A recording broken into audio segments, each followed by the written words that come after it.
এক মেয়ে তার স্বামীর বাড়ি যাওয়ার আগে বাবাকে বলছে, বাবা, আমাদের উঠোনের উপর এই গাছটি তুলে কি বাড়ির পিছনে লাগানো যায় না? বাবা মেয়েটির কথা শুনে বলল, মারে, গাছটি 4 বছরের পুরাতন গাছ, এখন এটা তুলে নিয়ে অন্য কোথাও লাগানো সম্ভব না। এখন যদি গাছটি তুলে অন্য কোথাও লাগানো হয়, তবে গাছটি নতুন মাটির সাথে নিজেকে মানিয়ে নিতে পারবে না এবং গাছটি মারা যাবে। বাবার কথা শুনে মেয়েটি হাউমাউ করে কেঁদে উঠল আর বলল, আচ্ছা বাবা, 4 বছরের পুরাতন গাছটি যদি নতুন মাটিতে মানিয়ে নিতে না পারে, তাহলে আমি তো তোমার এই ঘরের 20 বছরের একটা পুরাতন মেয়ে, আমি তো সামান্য একটি গাছ নই বাবা।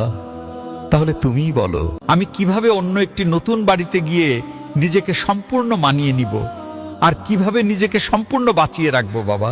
মেয়েটির মুখে এমন একটি কথা শোনার পরে তার পরিবারের সবাই অবাক হয়ে গেল আর বাবা আওয়াজ করে হাউমাউ করে কাঁদতে লাগলো। আসলে আমরা ছেলেরা মেয়েদের জীবনটাকে যত বেশি সহজ মনে করি, তাদের জীবনটা কিন্তু ততটা বেশি সহজ নয়, অনেক কঠিন। তাই আমি এই পৃথিবীর সমস্ত ছেলেদেরকে বলবো, আপনারা দয়া করে মেয়েদেরকে মন থেকে সম্মান করতে শিখুন এবং তাদেরকে ভালোবাসুন।